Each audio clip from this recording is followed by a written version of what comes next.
So at some point in time, I decided to leave the whole networking org.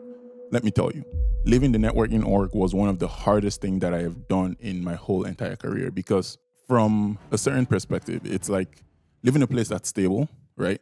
Yes, the work wasn't the most enjoyable, but I was looking for more challenging work. That's the first part. Secondly, when you're now interviewing for teams and you're asking you about the work that you've done, that's when you realize, man, the work I am doing is not complex at all. It's very simple compared to what some of the other teams were doing. I was talking to teams that were doing IC3, media transport layer.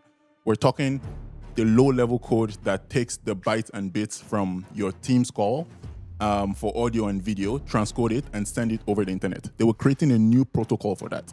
I was trying to get to that type of thing because the work there was a lot more challenging. But when you go to them and you tell them, hey, this is the work I'm doing, they can't relate. They're like, well, you're just writing simple automation scripts that does X, Y, and Z, but we're looking for people that have solved way more complicated problems than what you're doing. So I got a lot of rejections, even within Microsoft. I got a ton and a ton of rejections where some teams would just flat out not interview me. Some other teams would interview me, but it would be on some low level stuff that I have no experience doing. And eventually I landed a role in Substrate. I didn't give up. It was hard. It was one of the hardest things I've done. The roughest 6 months of my life. I was hustling, I was grinding, but eventually I landed in Substrate.